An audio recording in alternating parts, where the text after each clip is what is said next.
Hey guys, Patricia here. Welcome back to my YouTube channel. Another day, another beauty talk.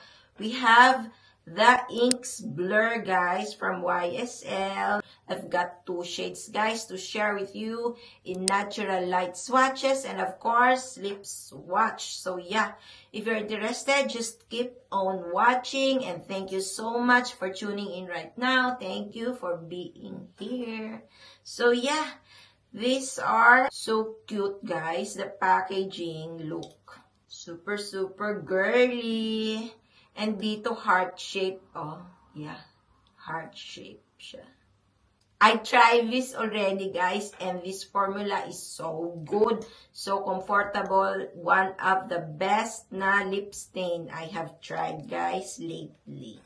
So it comes with a gold box pala, guys. Typical YSL gold box. Ganyan. Yeah, and we have a freebie, guys. It's a mirror. Yeah. Na may YSL nakalagay. Benefits and claims. Moisturizing, non-drying matte lip stain. Creamy formula delivers buildable coverage that feels lightweight and lasts for 12 hours.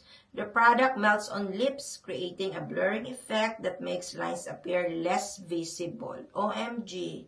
Music to my ears, you guys. That is what I need for my vertical lines, yeah, to disappear. Lips feel moisturized for up to 24 hours. After 7 days, lines on lips look less visible. After 14 days, lips feel nourished and look healthier. Blurring, long-lasting, silky soft, matte finish. It retails 6,490 yen here in Japan, and it has 5.5 milligrams. 24-month shelf life, made in France. The packaging, guys, is so kawaii. Kawaii aesthetic. Very girly. And I want to collect. I want to have mga 5. Ganon. So anyway, yeah, let's start swatching. Shade 44 Nude Lavalier. So this is how the doe foot applicator looks like, you guys. Medyo nakaslant siya ng ganon, which I think it will help sa mga corners ng lips. This is swatch. So this is Nude Lavalier.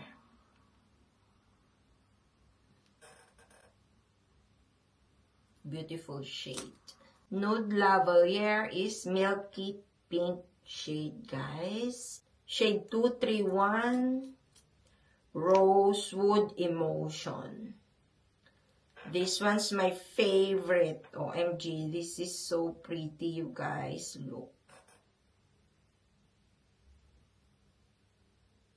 It is described as pink beige.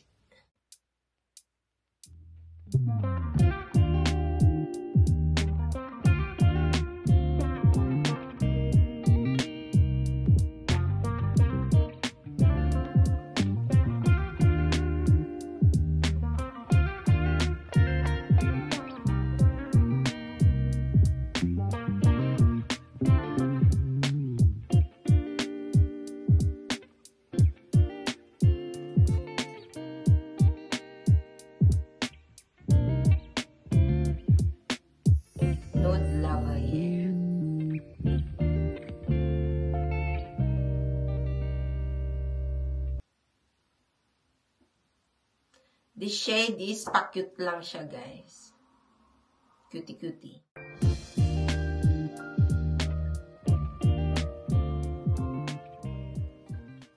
Very comfortable siya, guys. Very lightweight siya sa lips.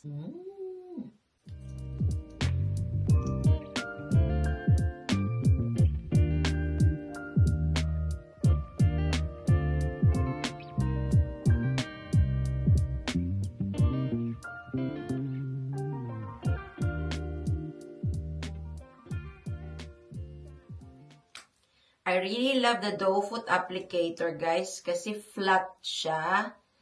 It really helps to line yung corners ng lips.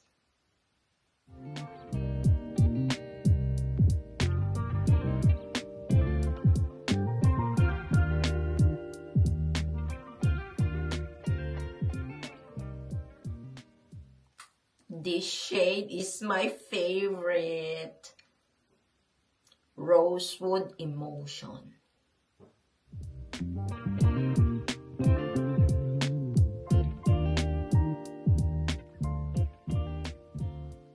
For everyday lips, guys. I will bring this anywhere I go. Palagi ko lang itong lalagay sa aking purse. Yeah. So, wearable shade, guys. And the formula is so lightweight, very comfortable. Although hindi siya agad nagda-dry, let's see. Let's wait if it will dry down. And this has a fruity scent pala, ha. This smells so yummy. Parang candy. Ganon. Yeah. Smells like candy. Lollipop.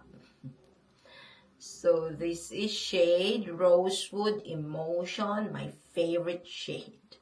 Ay, bet ko tong shade na to. Ganito yung mga bagay sa akin. Charot, pinuri yung sarili.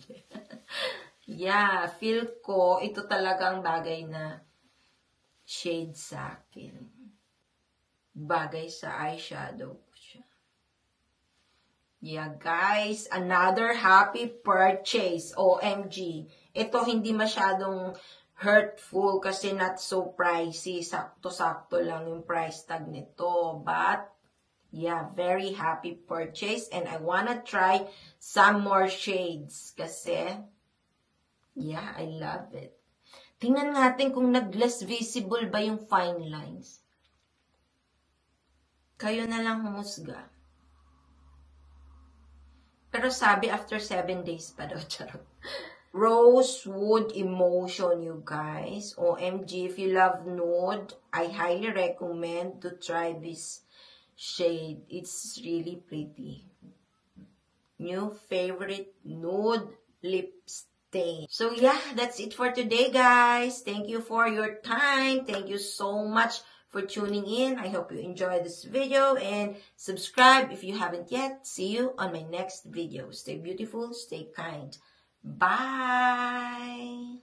Kung gusto mong gumanda, mag-lipstick ka. Yeah. Bye!